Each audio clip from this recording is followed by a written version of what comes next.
අපි අගිමස් මොරයිමස් කියන පාඩම ඉවර කරන්න තමයි කල්පනා කරන්නේ. එතකොට මේ අගිමස් මොරයිමස් දෙනවා සහ ලබනවා කියන විදිහට තියෙන පාඩම අපි කොටස් තුනක් යටතේ ඉගෙන ගන්නවා. එතකොට පළවෙනි කොටස යටතේ කුරෙමස් කුදසයිමස් කියන ක්‍රියාපද පාවිච්චි කරන විදිහ, දෙවෙනි කොටස යටතේ සෂි අගිමස් කියන ක්‍රියාපද පාවිච්චි කරන විදිය සහ ඊට පස්සේ තුන්වෙනියට අපි කතා කරනවා ඉතදකිමස් සහ මොරයිමස් කියන ක්‍රියාපද පාවිච්චි වෙන්නේ කොහොමද කියලා. හරි. එහෙනම් අපි පාඩම පටන් ගමු. අගෙමස් මොරයිමස් දෙනවා සහ ලබනවා.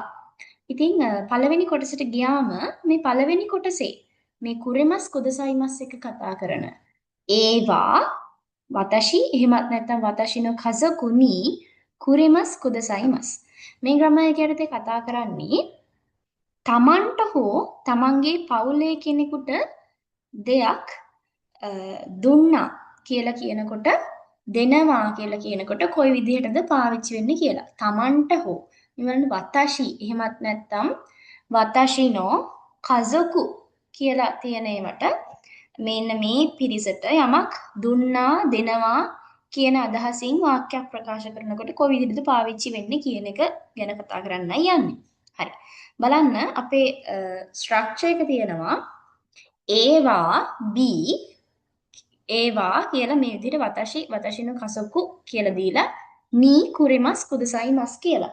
අපි මේකේ නිපාත පද වලින් මොන වගේ අදහසක් දෙන්නේ කියලා කතා කරගත්තොත් එතකොට මේ ඒ කියන කෙනා තමයි දෙන කෙනා.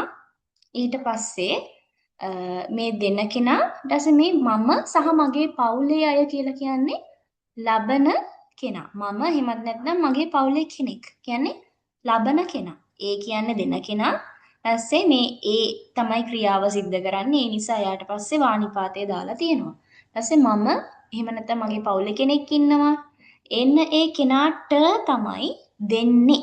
හරිද? දෙනවා කියන අදහස එන්නේ. එතකොට නී කියන එකෙන් අර ලබන කෙනාට පස්සේ නී දාලා තියෙනවා. මට හෝ මගේ පවුලේ අයට කියන අදහසින් තමයි නී යෙදෙන්නේ. ඊට පස්සේ ඇයි මේ කුරෙමස් කුදසයිමස් කියලා ක්‍රියාපද දෙකක් තියෙන්නේ කියලා අපි කතා කරමු. කුරෙමස් තමන්ට සමාන මට්ටමක හෝ තමාට පහළ මට්ටමක සිටින පුද්ගලයෙකුගෙන් තමාට සමාන මට්ටමක හෝ තමාට පහළ මට්ටමක සිටින කෙනෙකුගෙන් තමන්ට හෝ තමාගේ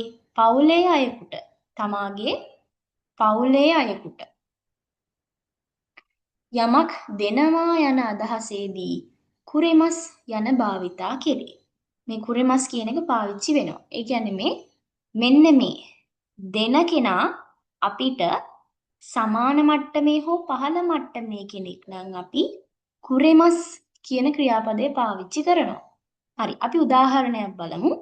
යාළුවා මට බෑග් එකක් දුන්නා. මෙතන ඉන්නවා දෙන කෙනා කවුද? යාළුවා. කාටද දෙන්නේ? මට බෑග් එකක් දුන්නා. ඉතින් යාළුවා සහ මම කියන දෙන්නම සමානයි. නේද? තමාට සමාන මට්ටමක කෙනෙක් තමයි අපිට දීලා තියෙන්නේ. එතකොට අපි කුරෙමස්තා කියන ක්‍රියාපදය පාවිච්චි කරලා තියෙනවා. තොමොදචිවා යාළුවා වතෂිනි මට කබංවෝ කුරෙමස්තා බෑගයක් දුන්නා කියන අදහසින් ඇවිල්ලා තියෙනවා. හරි. ඊට පස්සේ ඊළඟ එකද බලන්න අපි දැන් කුරෙමස් කියන එක කතා කරා. තමන්ට සමාන මට්ටමක හෝ තමාට පහළ මට්ටමක සිටින පුද්ගලයෙකුගෙන් තමන්ට හෝ තමාගේ පවුලේ අයෙකුට ලැබෙනවා. නේද? හරි. ඊළඟ උදාහරණෙන් තියෙන්නේ කුදසයිමස් ගැන කතා කරලා. කුදසයිමස් තමන්ට වඩා ඉහළ මට්ටමේ සිටින පුද්ගලයෙකුගෙන් තමන්ට හෝ තමන්ගේ පවුලේ අයෙකුට යමක් දෙනවා. මේ පුද්ගලයෙක් තමාට හෝ තමාගේ පවුලේ අයෙකුට යමක් දෙනවා කියලා කියද්දි කුදසයිමස් භාවිතා වෙනවා. ඒ කියන්නේ මොකද්ද? මෙන්න මේ ඒ දෙන කෙනා මට එහෙම නැත්නම් මගේ පවුලේ කෙනෙකුට මේ දෙන කෙනා තමාට වඩා උසස් මට්ටමේ අපිට වඩා උසස් මට්ටමේ කෙනෙක්. ඔහු හෝ අය අපිට දෙයක් දෙනකොට අපි කුදසයිමස් කියන ක්‍රියාපදේ තමයි පාවිච්චි කරන්නේ. උදාහරණයක් විදිහට බලන්න ගුරුතුමිය මගේ මල්ලීට බෑගයක් දුන්නා. හරිද? දැන් මගේ මල්ලි කියලා කිව්වහම මගේ පවුලේ කෙනෙක්. නේද? එතකොට බලන්න දෙන කෙනා කවුද? සෙන්සෙයි. සෙන්සෙයි කියලා කියන්නේ මගේ මල්ලිට වඩා ඉහළ මට්ටමේ කෙනෙක්. එතකොට සෙන්සෙයිවා ඔතෝතොනි. ඇයි මම මෙතන වතාෂිනෝ ඔතෝතෝ කියලා එහෙම දාලා නැත්තේ? කාට හරි අදහසක් තියෙනවද? එයි මං එතන වතාෂිනෝ ඔතෝතෝ නැතුව ඔතෝතෝ කියලා දාලා තියෙන්නේ මගේ මල්ලිට? ඔත්තවතු කියන්නේ අපේ පවුලේ කෙනෙක්නේ. අන්න හරි. ඔතෝතෝ කියලා අපි කතා කරන්නේම අපේ පවුලේ කෙනෙක්ට නිසා. නේද? එතකොට සෙන්සෙයි වා ඔතෝතොනි හොන්ගෝ කුදසයිමස්තා. සෙන්සෙයි මල්ලිට පොතක් දුන්නා. එතකොට මේ දීපු කෙනා සෙන්සෙයි කියන කෙනා මේ මල්ලිට වඩා ඉහළ මට්ටමේ කෙනෙක්. ඒ නිසා ඒකට කුදසයිමස් භාවිතා වෙනවා. දැන් තේරුණාද? කුරෙමස් කුදසයිමස් භාවිතා වෙන්නේ කොහොමද කියලා? ඊට පස්සේ අපි යනවා ඊළඟ පාර්ට් එකට. ඒවා දීනි ඊට පස්සේ ක්‍රියාපද තුනක් තියෙනවා. සශියාගෙමස් අගෙමස් යරිමස්. මොනවද මේ ක්‍රියාපද තුන කියලා අපි බලමු. මේකෙත් මේ ඒ කියලා කියන්නේ දෙන කෙනා, ඒ කියලා කියන්නේ දෙන කෙනා, බී කියලා කියන්නේ ලබන කෙනා. ඒ දෙන කෙනා, බී ලබන කෙනා. ඊට පස්සේ දුන්නා කියන ක්‍රියාපදයට ක්‍රියාපද තුනක් තියෙනවා. සශියාගෙමස් අගෙමස් යරිමස්. ඒ ක්‍රියාපද තුන කොයි විදිහට දෙන්නේ බලමු. ලැබෙන පුද්ගලයා B. මේ කියන්නේ B කියන්නේ. මේ ලැබෙන පුද්ගලයා කියන්නේ B. හරිද? B එකෙන් පෙන්නලා තියෙන්නේ ලැබෙන පුද්ගලයා. පුද්ගලයා දෙන පුද්ගලයාට මේ දෙන පුද්ගලයා කවුද මේක? A. දෙන පුද්ගලයාට වඩා ඉහළ මට්ටමක පුද්ගලයෙක් නම් සශියගෙමස් භාවිතා කරයි. මෙන්න මේ ලබන කෙනා මේ ඒට වඩා ඉහළ මට්ටමක කෙනෙක් නම් සශියගෙමස් භාවිතා කරයි. අපි ඒක උදාහරණ බලමු සශියගෙමස් එක්ක තියෙන. පළවෙනි උදාහරණේ තියෙනවා තනකා ගුරුතුමාට චීන භාෂා පොතක් දුන්නා. දැන් මේකෙදි A කියලා කියන්නේ දෙන කෙනා, B කියලා කියන්නේ ලබන කෙනා. නේද? එතකොට තනකා සහ ගුරුතුමා කියන එක ගත්තාම මෙතන ලබන්න B නේ. B තමයි සෙන්සි. හරිද? සෙන්සේ තනකට වඩා ඉහළ මට්ටමින් ඉන්නේ. එතකොට ලබන කෙනා දෙන්නාට වඩා ඉහළ මට්ටමක ඉන්නකොට අපි සශියගෙමස් කියන ක්‍රියාපදය පාවිච්චි කරනවා. බලන්න තනකසන්වා තනකසන් සෙන්සෙයිනි සෙන්සෙයිට හොන්ගෝ සශියගෙමස්තා. සශියගෙමස්තා භාවිතා වෙන්නේ ඇයි? සෙන්සෙයි කියලා කියන්නේ ලබන කෙනා මේ දුන්න කෙනාට වඩා ඉහළ මට්ටමක ඉන්නවා.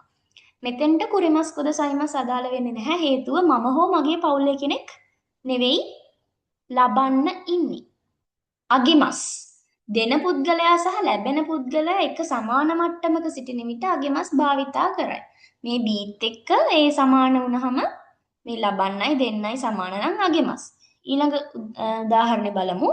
වතෂි වා තොමොදාචි ni බරානෝ හනාෝ අගෙමස්සා. මං යාළුවාට රෝස මලක් දුන්නා. එතකොට මමයි යාළුවයි සමානයි නේද?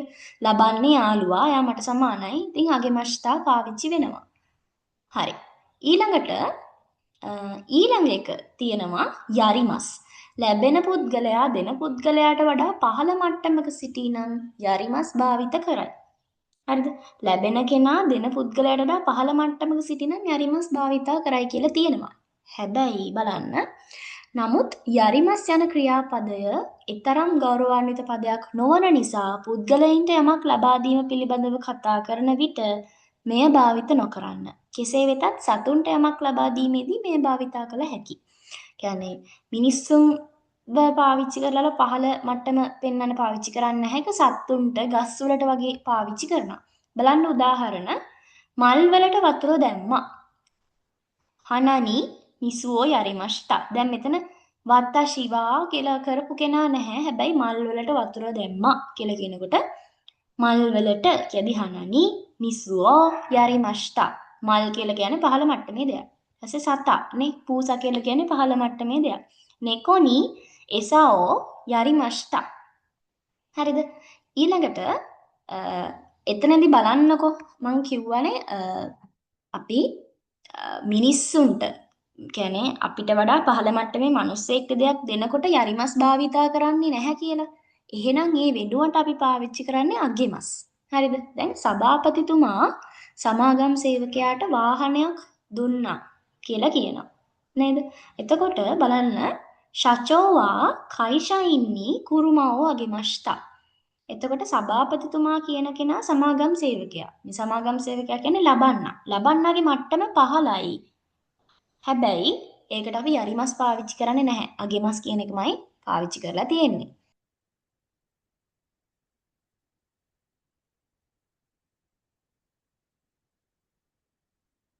දැන් අපි කතා කරමු ඒවා බීනි කරා ඉතදකිමස් මොරයිමස්. මේ මොඩල් එකෙන් කියන්නේ මොකද්ද කියලා. මේ පැටර්න් එකෙන් මොකද්ද කියන්නේ. අපි මෙච්චර වෙලා කතා කරේ දුන්න කියලා කියන්න පාවිච්චි කරන ග්‍රැමර්. දැන් අපි ඉගෙන ගන්න යන්නේ ලැබෙනවා කියන්න පාවිච්චි කරන ග්‍රැමර්. හරිද? මෙතනදී A කියලා කියන්නේ ලබන්නා, B කියලා කියන්නේ දෙන්නා. එතකොට මේ නී සහ කරා එකෙන් ගෙන් කියන එක ලැබෙනවා. ගෙන් කියන අදහසින් තමයි මේ නී සහ කරා පාවිච්චි කරන්නේ. ඊට ඉතදකිමස් කියන එක ලබනවා කියන්න පාවිච්චි කරනවා.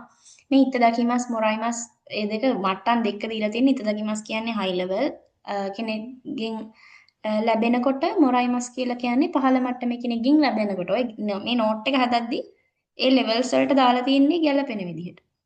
බලන්න මෙතනදී සශියගෙමස් අගෙමස් යරිමස් කියද්දි ඉහළ මට්ටමෙන් නම් උඩින් දාලා තියෙනවා සමාන පහළ මට්ටමේ අගෙමස් ඊට පස්සේ යරිමස් ඒ විදිහට දාලා තියෙන්නේ ලේසි වෙන්න. හරිද?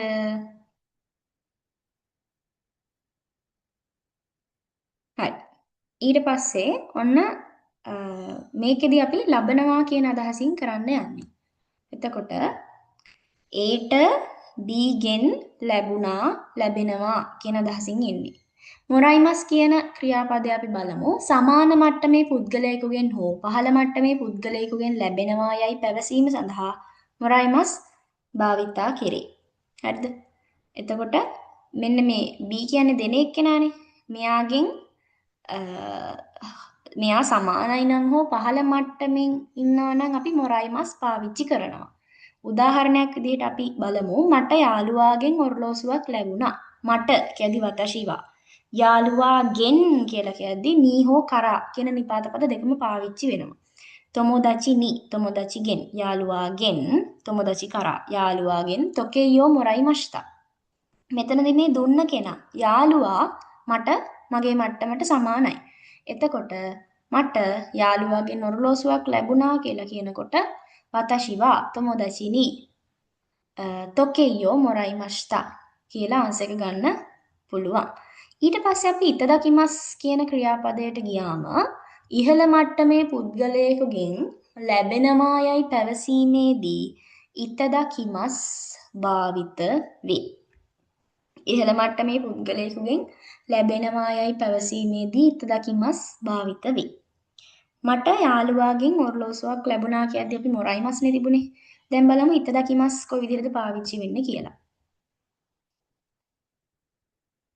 මගේ මල්ලිට සභාපතිතුමාගෙන් කාර් එකක් ලැබුණා. මෙතනදී ලැබෙන්නේ ඉහළ මට්ටමේ කෙනෙක්ගෙන්. සභාපතිතුමා මල්ලිට වඩා ඉහළ මට්ටමක ඉන්නේ. නේද? එතකොට ඔතෝතෝවා ශචෝනි මල්ලිට ශචෝගෙන් කුරුමාවෝ ඉතදකිමස්තා. කාර් එකක් ලැබුණා. සභාපතිතුමා මල්ලිට වඩා ඉහළ මට්ටමෙන් එතකොට ඉතදකිමස් එනවා. ඊට පස්සේ කිමුරට ගුරුතුමියගෙන් ශබ්ද කෝෂයක් ලැබුණා. කිමුරා සංවා සෙන්සෙයිනි ජිෂෝ ඕ ඉතදකිමස්තා. ශබ්ද කෝෂයක් ලැබුණා. ගුරුතුමිය කියන්නේ දෙන්න කෙනා එයා ඉහළ මට්ටමක. එතකොට ඉතදකිමස් බවට පත් වෙනවා.